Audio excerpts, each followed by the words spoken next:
Hi everyone, welcome to Sujal Dwija classes. So आज हम start करने वाले हैं अपना chapter number 1 of microeconomics for class 11। So let's begin. तो सबसे पहले यहाँ पे चैप्टर है आपका economy and economics, right. So मेरा एक बेसिक रूल है कि before starting to the chapter, मतलब before proceeding to the chapter, we must know about the meaning of the chapter. मतलब चैप्टर का नेम का मतलब पता होना चाहिए चैप्टर को पढ़ने से पहले। कंफ्यूजन हो रहा है, क्लियर कर लेते हैं। सबसे पहले हम इकोनॉमिक्स और इकोनॉमी के बारे में जानेंगे, फिर हम चैप्टर के अंदर जाएंगे। ठीक है, तो सबसे पहले बात करते हैं यहाँ पे हम किस चीज की, इकोनॉमिक्स की, कि यहाँ पर इकोनॉमिक्स होता क्या है। अब आप +1 में आए हैं, आपने इकोनॉमिक्स लिया है, राइट। तो अब आपको सबसे पहले ये तो पता होना चाहिए ना कि इकोनॉमिक्स क्या होता है ना। तो सबसे पहले हम यहाँ पे जानेंगे इकोनॉमिक्स का मतलब क्या होता है। तो इकोनॉमिक्स का मतलब क्या होता है वो देखिए। अब देखो भैया, जो ये इकोनॉमिक्स वर्ड है, ये क्या है, ये एक इंग्लिश वर्ड है। क्या ये एक इंग्लिश वर्ड, लेकिन एक्चुअल में जो एक हमारा इकोनॉमिक्स है ना, वो यहां से नहीं है। इंग्लिश वर्ड नहीं है इकोनॉमिक्स। इकोनॉमिक्स हमारा ग्रीक वर्ड से आया है। दो ग्रीक वर्ड से आया है इकोनॉमिक्स हमारा, एक है ओइकस और दूसरा है नेमन। ओइकस का मतलब होता है हाउस होल्ड, नेमन का मतलब होता है मैनेज। ठीक है, ओइकस का मतलब क्या होता है, हाउस होल्ड, और नेमन का मतलब क्या होता है, मैनेज। अब जब हम इन दोनों को कंबाइन कर देते हैं, ज्वाइन कर देते हैं, तो वो क्या बन जाते हैं, together they mean management of house. अब बात आती है कि ये तो हो गया भैया, ठीक है, मैनेजमेंट ऑफ हाउस होल्ड होता है, लेकिन यहाँ पर मैनेजमेंट वर्ड क्या होता है, हाउस होल्ड क्या होता है। अब आप कहेंगे सर हमें तो नहीं पता भैया मैनेजमेंट क्या होता है, हाउस होल्ड क्या होता है, वो भी तो बताओ ना। बता रहा हूँ, ठंड रखो। तो देखो, सबसे पहली चीज मैनेजमेंट का मतलब बताता हूँ तुम्हें, मैं यहाँ पे बता रहा हूँ, ठीक है। मैनेजमेंट का मतलब, मैनेजमेंट यहाँ पे मैं लिखता हूँ, आई होप आपको विजिबल होएगा ये, management, right. Yes it is visible, बस एम विजिबल नहीं है, एम को थोड़ा हम इस साइड कर देते हैं। Now it is visible. तो मैनेजमेंट का मतलब क्या है, सिंपल इसी वर्ड में लिखा हुआ है, मैनेजमेंट के अंदर ही मैनेजमेंट का वर्ड है। यस, मैनेजमेंट के अंदर ही मैनेजमेंट का मतलब है। ध्यान से देखना इधर और समझना। मैनेजमेंट का मतलब कहता है कि यहाँ पर मैनेज करो, क्या मैनेज करो, मैन को, और टी से आता है भैया जी थिंग्स। क्या आती है वो, थिंग्स। थिंग्स क्या है, वो भी एम से शुरू होती है, क्योंकि मैनेज कर रहे हैं भैया हम। तो मैनेज कैसे करेंगे, मैन को मैनेज करो, मनी को मैनेज करो, मशीनरी को मैनेज करो, और मटेरियल को मैनेज करो। अगर आप इन चारों चीजों को मैनेज कर पा रहे हो तो वो क्या कहलाएगा, गुड मैनेजमेंट कहलाएगा। तो मैनेजमेंट का मतलब क्या हो गया, मैनेज करना, मैन को, मनी को, मशीनरी को और मटेरियल को। क्लियर हुई ये बात। फिर बात आती है हाउस होल्ड की। अब भैया हाउस होल्ड क्या होता है, हाउस होल्ड आपका कंज्यूमर। हाउस होल्ड माने कंज्यूमर। अब ये कंज्यूमर कौन होता है, आप लोग, मैं, हम सब क्या है, कंज्यूमर्स है। क्यों है भैया, क्योंकि हम कुछ ना कुछ क्या करते हैं, कंज्यूम करते हैं। फॉर एग्जाम्पल ये बोर्ड है, so I am using this board for teaching you, so it means I am a consumer. I am using what, this laptop, it is also मतलब ये क्या है, ये तो कंज्यूमर गुड हो गया, लेकिन मैं क्या हूँ, कंज्यूमर हूँ, क्योंकि मैं इस गुड को क्या कर रहा हूँ, कंज्यूम कर रहा हूँ। ठीक है, बात समझ में आ गई है। प्रोड्यूसर वो होगा जो प्रोड्यूस करेगा, जैसे जिसने ये ब्लैक बोर्ड, ये व्हाइट बोर्ड बनाया, वो क्या है, प्रोड्यूसर है, क्योंकि उसने क्या करा, इसकी प्रोडक्शन करी है। कंज्यूमर क्या करता है, कंजम्पशन करता है। ठीक है, तो मैनेजमेंट ऑफ हाउस होल्ड का मतलब समझ आ गया, यानी कि इकोनॉमिक्स। अब सर पेपर में हम ये लिख के आएंगे, ये नाम कैसे लिख के आने, नहीं बिल्कुल भी नहीं लिख के आने, तो बस तुम्हें समझाने के लिए है कि इकोनॉमिक्स दो वर्ड से आया है, ओइकस और नेमिन, जो कि together they mean management of house hold. तो डेफिनेशन क्या हुई, अब ध्यान से सुनना इसकी डेफिनेशन, बहुत ही इजी डेफिनेशन है, ये चुटकियों में याद हो जाएगी। ठीक है, अभी मैंने कहा कि इकोनॉमिक्स क्या है, एक मैनेजमेंट, तो मैंने एक वर्ड लगा दिया इसके आगे, रेशनल। क्या लगा दिया कि ये क्या है, रेशनल मैनेजमेंट है। इसका रेशनल मैनेजमेंट है भैया, ये रेशनल मैनेजमेंट है ये स्केयर्स रिसोर्सेज का। स्केयर्स रिसोर्सेज का क्या है, ये एक रेशनल मैनेजमेंट है। स्केयर्स रिसोर्सेज का मतलब होता है लिमिटेड रिसोर्सेज। आपको दिख नहीं रहा है तो मैं नीचे लिख देता हूं इसको, स्केयर्स रिसोर्सेज। स्केयर्स का मतलब क्या होता है, लिमिटेड। ठीक है, स्केयर्स मतलब लिमिटेड। ये क्या है, रेशनल मैनेजमेंट है किसका, स्केयर्स रिसोर्सेज का, एक ऐसे वे के अंदर कि जो हमारे इकोनॉमिक गेन्स है। क्या कहा भैया मैंने, हमारे इकोनॉमिक गेन्स, गेन्स माने के प्रॉफिट, गेन्स माने की प्रॉफिट।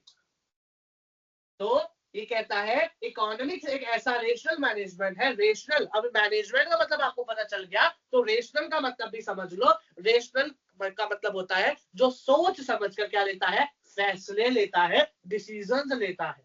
क्या कहा मैंने, रेशनल कौन है, जो सोच समझकर फैसले लेता है। तो रेशनल मैनेजमेंट मतलब जिसमें हम सोच समझकर कुछ डिसीजंस ले रहे हैं ऑफ स्केयर्स रिसोर्सेज, कि हमारे पास कुछ ही रिसोर्सेज है, उसके रिगार्डिंग कोई भी डिसीजन लिया जाए ताकि हमारे जो इकोनॉमिक के प्रॉफिट्स है यानी गेन्स है उनको हम मैक्सिमाइज कर सके, माइक्रो लेवल पे भी और मैक्रो लेवल पे भी। समझ में आया कि हम क्या कर सके, मैक्सिमाइज कर सके किसको, इकोनॉमिक के प्रॉफिट्स को eight micro and macro level. Micro का मतलब होता है स्मॉल और मैक्रो का मतलब होता है लार्ज। माइक्रो लेवल पे भी और मैक्रो लेवल पे भी हम दोनों लेवल पे उनको क्या कर सके, मैक्सिमाइज कर सके। तो डेफिनेशन बन के क्या आ गई, it refers to a rational management of scarce resources in such a way that our economic gains यानी profits are maximized at micro and macro level। तो बात समझ में आएगी इकोनॉमिक्स का मतलब क्या होता है। ठीक है, टाइप्स ऑफ इकोनॉमिक्स और बाकी सब चीजों पे हम आगे आएंगे, लेकिन सबसे पहले मैं आपको चैप्टर का मतलब समझा रहा हूं तो वो सिर्फ आपको वो समझ सकता है। ठीक है, इकोनॉमिक्स का मतलब समझ आ गया। अब बात आती है हमारे टर्म इकोनॉमी की। क्या आती है, इकोनॉमी।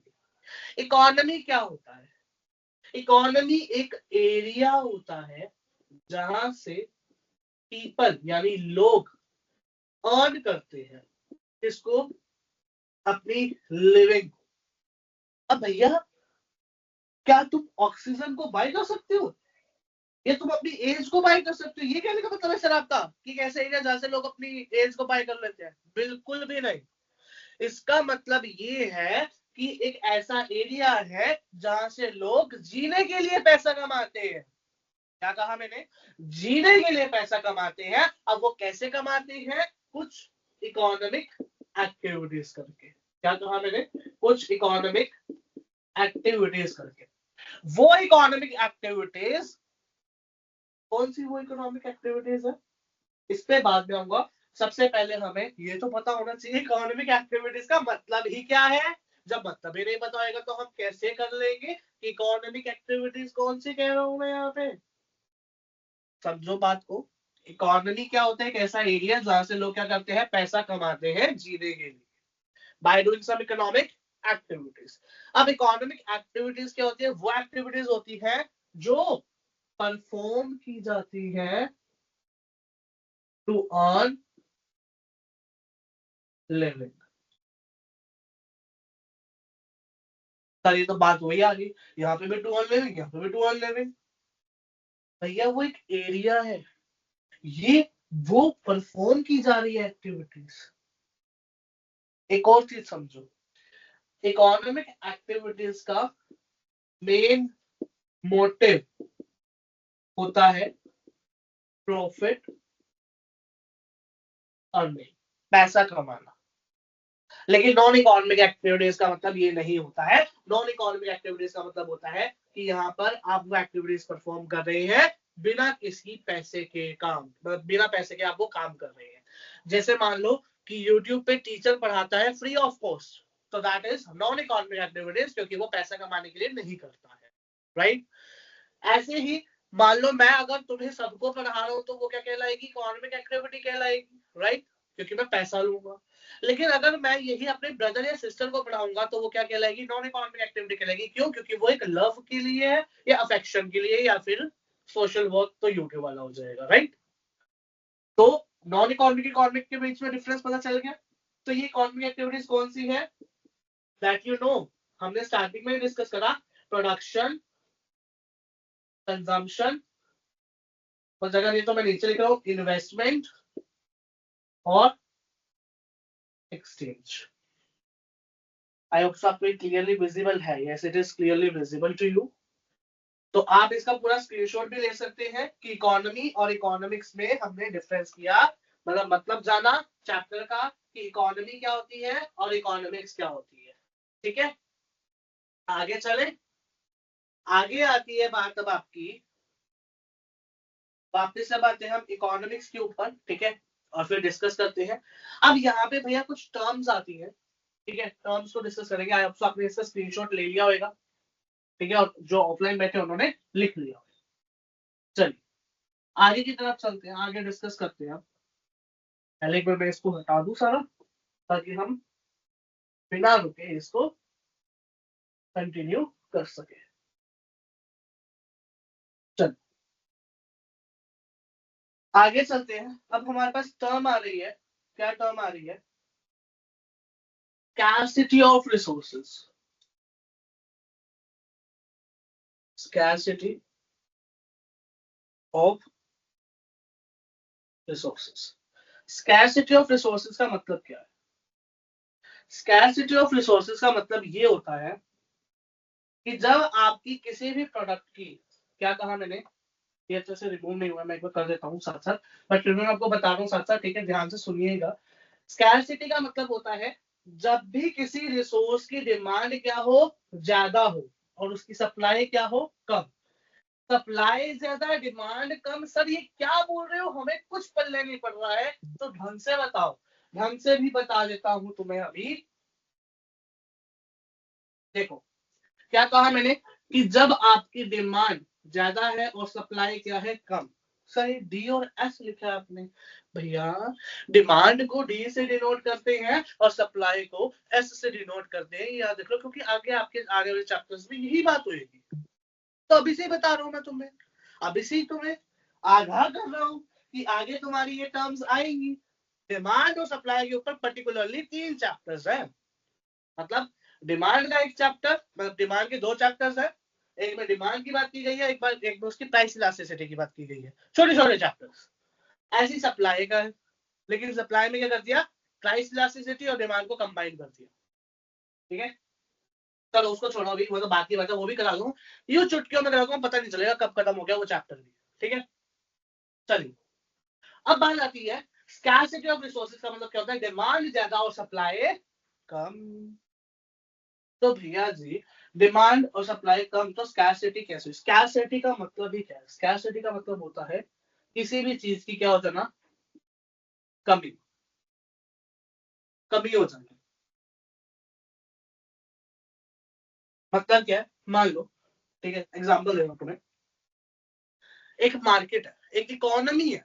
अब देखो तुम एक इकोनॉमिक स्टूडेंट बन रहे हो, तो तुम्हें ये पता होना चाहिए कि हर जगह तुम मार्केट यूज नहीं करोगे, अब तुम क्या यूज करोगे, टर्म इकोनॉमी यूज करोगे। इकोनॉमी में आपने डिमांड करी आईफोन की, आपने डिमांड, डिमांड मतलब मांग करना, मांग लेना, ठीक है। घर पे तुम डिमांड करते हो ना बहुत सारी कि मम्मी मेरे को साइकिल चाहिए, मेरे को एक्टिवा चाहिए, मेरे को ये चाहिए, मेरे को फोन चाहिए, मेरे को ये सब चीजें चाहिए, टैब चाहिए, लैपटॉप चाहिए, है ना, वाईफाई लगवा दो, डिमांड करते हो।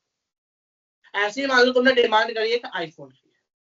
अब पूरी इकोनॉमी में 50 बच्चे थे, सोसाइटी मान लो, ठीक है, सोसाइटी का मतलब क्या होगा, ठीक है, सोसाइटी है, 50 बच्चे थे, 50 बच्चों ने कहा कि हमें आईफोन चाहिए।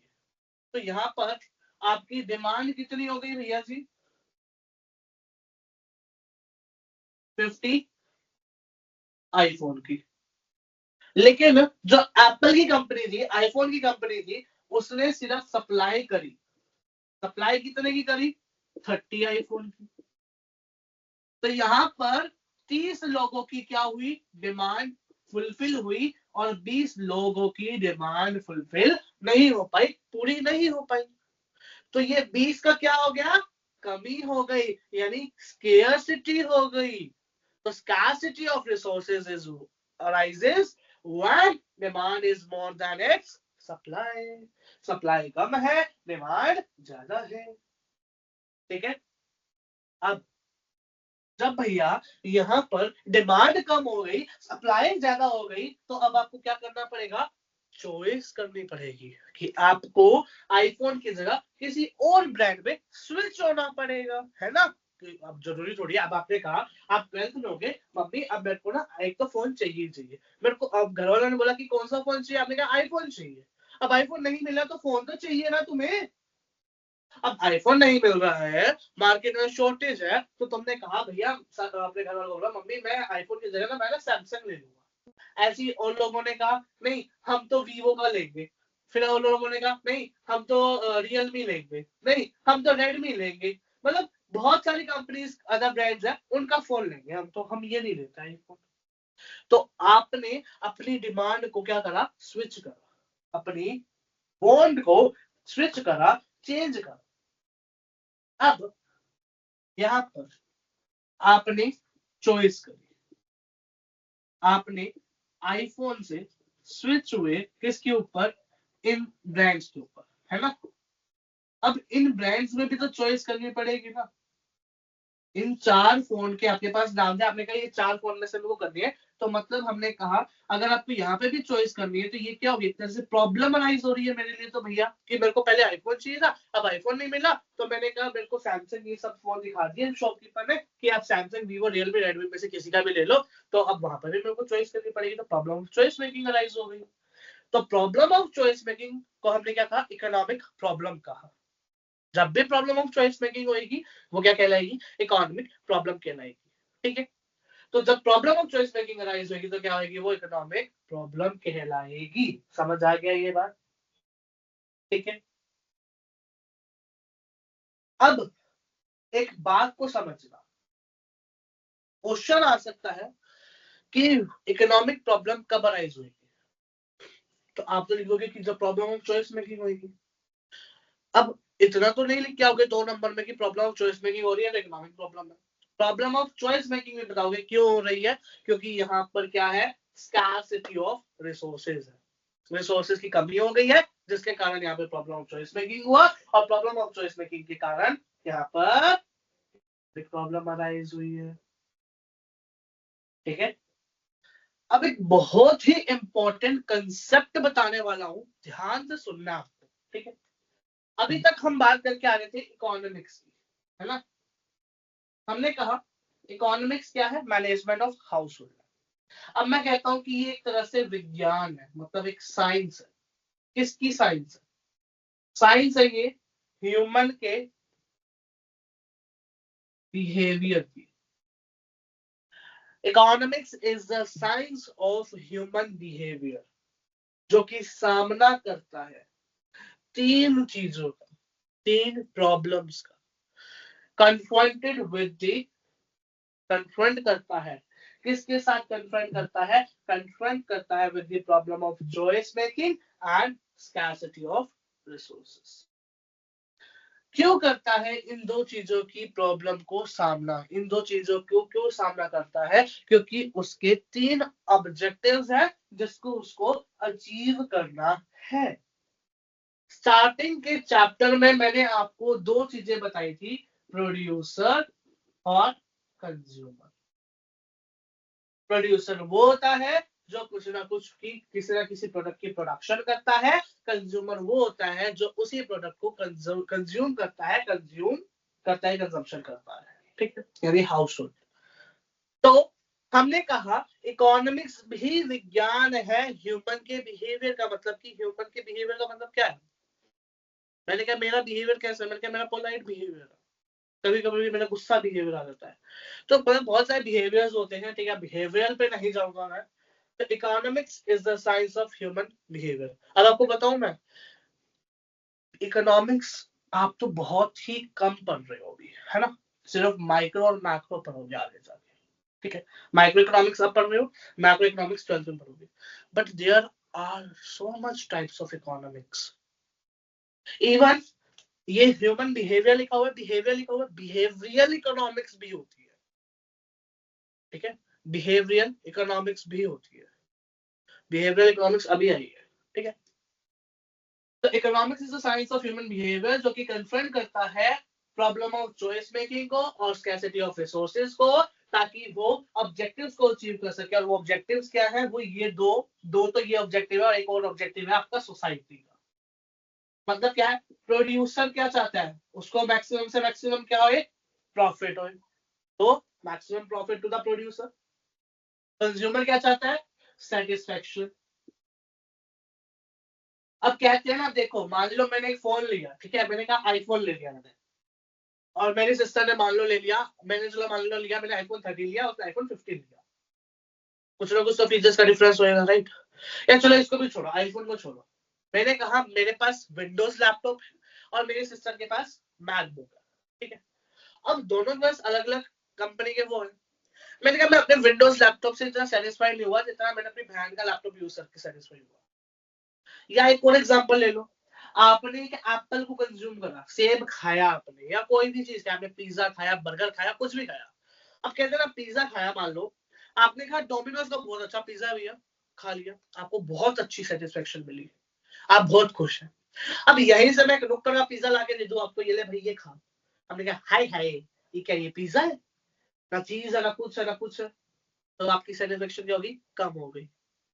तो वही चीज है, कंज्यूमर क्या चाहता है, उसकी मैक्सिमम से मैक्सिमम सेटिस्फेक्शन हो, प्रोड्यूसर क्या चाहता है कि उसका मैक्सिमम से मैक्सिमम प्रॉफिट हो, सोसाइटी क्या चाहती है, ऑब्वियसली बात है अपना वेलफेयर चाहती है, सोसाइटी क्या चाहती है, वेलफेयर चाहती है, ठीक है। समझ आया ये बात, कि सोसाइटी क्या चाहती है, ये तीन ऑब्जेक्टिव है, क्लियर हो गई है बात। चलिए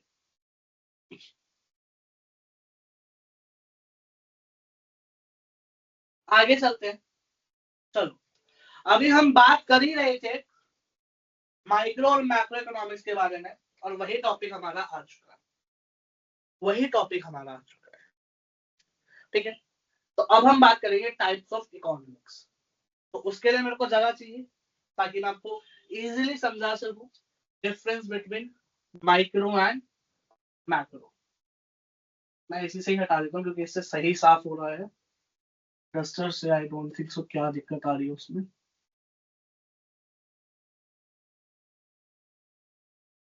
चलिए,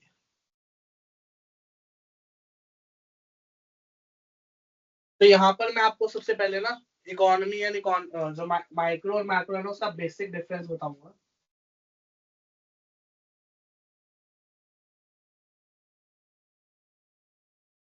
चलिए ध्यान से देखिएगा, माइक्रो इकोनॉमिक्स, माइक्रो इकोनॉमिक्स में कहता है, उससे पहले माइक्रो इकोनॉमिक्स में जाने से पहले आपके भी फादर है, ऐसे ही माइक्रो इकोनॉमिक्स का भी क्या है, बाप, फादर है। और वो फादर कौन है, एडम स्मिथ। ये आपको पता होना चाहिए, who is the father of microeconomics, MCQ type question में आ सकता है। तो Adam Smith is considered to be the founder या father of field of microeconomics, ठीक है। अब ये जो माइक्रो टर्म है, ये कहां से आया है। मैंने कहा भैया जब इकोनॉमिक्स जो है वो दो ग्रीक वर्ड से आ सकते हैं, तो माइक्रो भी तो ग्रीक से आ सकता है, आ सकता है क्या, वो ग्रीक से ही आया है, और ग्रीक वर्ड उसका होता है माइक्रोस। सी की जगह क्या है यहाँ पर, के, इसका मतलब क्या होता है, स्मॉल। ऐसे ही मैक्रो की बात कर लेते हैं, मैक्रो हमारा मैक्रोज वर्ड से है जिसका मतलब होता है लार्ज, ठीक है, दोनों ग्रीक वर्ड से हैं। माइक्रो इकोनॉमिक्स क्या है, इसका मतलब बता रहा हूं, ये वो पार्ट है इकोनॉमिक थियोरी का, क्या कहा मैंने, ये क्या है, वो पार्ट है किसका, इकोनॉमिक थियोरी। अब बताऊं मैं, economics is not just about theory, it also includes practical. ये प्रैक्टिकल एस्पेक्ट्स को भी इंक्लूड करता है, न्यूमेरिकल एस्पेक्ट्स को भी इंक्लूड करता है, थ्योरी को भी इंक्लूड करता है। ठीक है, तीनों चीज आती है इसमें। तो हमने कहा माइक्रो इकोनॉमिक्स क्या है भैया, ये वो पार्ट है इकोनॉमिक थ्योरी का जो स्टडी करता है, क्या स्टडी करता है, बिहेवियर। बिहेवियर को जब इकोनॉमिक्स ह्यूमन बिहेवियर की साइंस है, विज्ञान है, तो माइक्रो इकोनॉमिक्स तो उसी का ही पार्ट है, तो वो भी तो स्टडी करेगा ना, क्या, बिहेवियर। किसका बिहेवियर, बिहेवियर ऑफ इंडिविजुअल, यानी कि मेरा बिहेवियर स्टडी करेगा, या फिर एक इंडिविजुअल फर्म का स्टडी करेगा, या फिर एक इंडिविजुअल इंडस्ट्री का स्टडी करेगा। तो मैंने कहा अगर कोई भी पार्ट ऑफ इकोनॉमिक थ्योरी क्या करता है, स्टडी करता है behaviour of individual, of firm, of industry, तो वो क्या कहलाएगा, माइक्रो इकोनॉमिक्स कहलाएगा। ठीक है, या you can say it refers to economic problem. ये हटा दो, ये क्या है, ये रेफर करते हैं, refers to the economic problem जिसको हम स्टडी करते हैं, स्टडीड एट इंडिविजुअल फर्म और इंडस्ट्री लेवल, इंडिविजुअल इंडस्ट्री और फर्म लेवल। ठीक है, बात समझ में। मैक्रो इकोनॉमिक्स का भी मतलब सेम ही निकल के आएगा, वो इकोनॉमिक प्रॉब्लम जिसको हम स्टडी करते हैं एट कंट्री या economy level as a whole, economy level पे या फिर कंट्री लेवल पे। एग्जांपल से समझो, एग्जांपल से समझो। मैंने कहा मैं इंडिविजुअल डिमांड देख रहा हूं या इंडिविजुअल सप्लाई देख रहा हूं, तो वो क्या है, माइक्रो है। यहीं पे अगर मैं एक मार्केट की देख रहा हूं, अगर यहीं मैं एक मार्केट की देख रहा हूं, तो वो क्या कहलाएगी, मैक्रो। ठीक है, अब ये सब क्लियर हो गया। यहाँ पे मैं एक लाइन लगा देता हूँ ताकि हमें डिस्टर्ब ना करे, है ना, बहुत डिस्टर्ब करती है। चलिए, अब हम माइक्रो और मैक्रो के बीच में ना एक बेसिक डिफरेंस बता देता हूँ मैं तुम्हें। ठीक है, बेसिक, बिल्कुल बेसिक डिफरेंस। वो बेसिक डिफरेंस क्या है, मैं एक बार देख लूं जगह कहाँ पे आपको दिख रही है। चलो यहाँ पे बता देते हैं हम, यहाँ पे आपको विजिबल है, क्योंकि मेरे को भी यहाँ पे डिफरेंस बताना है ना, इसलिए मैं जगह छोड़ रहा हूँ ये वाली। चलो, तो मैंने कहा माइक्रो, क्या कहा मैंने यहाँ पर, मैंने कहा ये क्या है, माइक्रो। माइक्रो में क्या आ रहा है यहाँ पे, ए। मैक्रो में क्या आ रहा है यहाँ पे, ए। माइक्रो में क्या आ रहा है, आई, और इसमें क्या आ रहा है, ए। आई का मतलब हो गया इंडिविजुअल, ए का मतलब हो गया एग्रीगेट। भैया लो देखो, एग्रीगेट का मतलब क्या होता है, टोटल। क्या होता है, टोटल। तो मैंने क्या कहा, माइक्रो का मतलब इंडिविजुअल और मैक्रो का मतलब टोटल यानी एग्रीगेट। ठीक है, बात समझ में आ गई। अब बात कर लेते हैं यहाँ पे इसके डिफरेंस की। अच्छा, एक चीज याद रखना, कभी भी डिफरेंस करने जाओ तो बेसिस लिखना इज कंपल्सरी। मेरे अकॉर्डिंग मेरी क्लास में अगर किसी ने, मेरे पेपर में या मेरे टेस्ट में किसी ने भी ये नहीं लिखा, तो मेरे अकॉर्डिंग वो बच्चा पागल है। माइक्रो, मैक्रो, चलो, पागल नहीं है, बट बात ये है कि अगर आप ये लिखोगे तो आपको नंबर मिलते हैं टेबल की फॉर्म में। ठीक है, और पहली बात तो कोई भी डिफरेंस आ जाए कैसे लिखना है, टेबल की फॉर्म में लिखना है, दूसरा बेसिस डाल के लिखना है। ठीक है, तो सबसे पहला पॉइंट आपका आ रहा है यहाँ पर मीनिंग का। क्या आ रहा है, मीनिंग का। सबसे पहले आपको क्या लिखना है, यहाँ पर मीनिंग लिखना है। मीनिंग तो मैंने आपको बता ही दिया है। ठीक है, दूसरा पॉइंट आ रहा है आपका टूल्स का। दूसरा पॉइंट क्या है, टूल्स का। याद कैसे करना, माइक्रो इकोनॉमिक्स आप कहाँ पढ़ रहे हैं, 11th में। इसमें आप पढ़ेंगे डिमांड एंड सप्लाई। मैक्रो आप कहाँ पढ़ोगे, ट्वेल्थ में, वो कोई डिफरेंस नहीं है, बस एक पॉइंट बताने के लिए। मैक्रो में मैंने कहा था एग्रीगेट, कहा था एग्रीगेट, ए का मतलब एग्रीगेट, तो यहाँ पर क्या कर दो, AD and S, aggregate demand and aggregate supply, जो आप पढ़ोगे ट्वेल्थ में।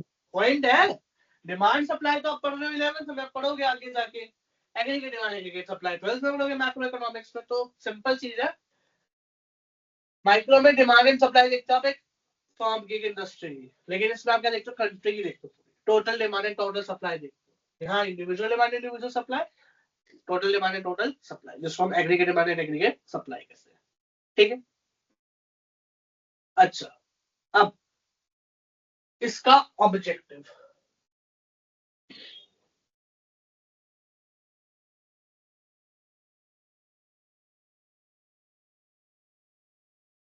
अगर आपने ऑब्जेक्टिव याद कर लिया तो आपका एक पॉइंट और हो जाएगा इस ऑब्जेक्टिव में। क्या कहता है, माइक्रो इकोनॉमिक्स का ऑब्जेक्टिव होता है to determine the price, price को डिटरमाइन करना, एंड फैक्टर ऑफ प्रोडक्शन को डिटरमाइन, जिसको हम FOP भी बोलते हैं, फैक्टर्स ऑफ प्रोडक्शन। चार फैक्टर प्रोडक्शन होते हैं, चार फैक्टर प्रोडक्शन होते हैं, land, labour, capital, entrepreneur. Land को दिख रहा है आपको, ये नहीं दिख रहा है भैया, चलो कोई नहीं, मैं बता रहा हूँ वैसे ही। लैंड को मिलता है रेंट, लेबर को मिलती है वेजेस, कैपिटल पे मिलता है इंटरेस्ट, एंटरप्रेन्योर को मिलता है प्रॉफिट। दिख नहीं रहा है, आई नो, या थोड़ा मैं कैमरा ऊपर कर देता हूँ ताकि आपको वो विजिबल हो जाए थोड़ा सा ही। ठीक है, ये लीजिए, ठीक है, अब आपको ये विजिबल है। क्या कहा मैंने, फैक्टर प्रोडक्शन क्या है, चार है, land, labour, capital and entrepreneur. Land को मिलता है रेंट, लेबर को मिलता है वेजेस, कैपिटल में मिलता है इंटरेस्ट और एंटरप्रेन्योर को मिलता है प्रॉफिट। ठीक है, अब ऑब्जेक्टिव हो गया price and factor production of microeconomics. Macroeconomics का ऑब्जेक्टिव क्या होता है, मैक्रो इकोनॉमिक्स का ऑब्जेक्टिव होता है to determine income and employment level of the economy, income and employment level of the economy. इसी से ही इसका अदर पॉइंट कर लो, that is other name. Other point ही क्या है, अदर नेम। यहाँ पे हमने लिखा प्राइस को डिटरमाइन करता है, तो इसका भी अदर नेम क्या आ गया, प्राइस थ्योरी। यहाँ कहा हमने इनकम एंड एम्प्लॉयमेंट लेवल को देखता है इकोनॉमी के, तो इसका अनदर नेम आ गया income and employment theory. Income को हम वाई से भी डिनोट करते हैं, लेकिन अभी मत करना क्योंकि वो आप 12th में करोगे। ठीक है, तो income and employment theory clear हो गया है बात। अब बहुत ही इजी पॉइंट बता रहा हूं दो, एक तो अजम्पशन और एक एग्रीगेट।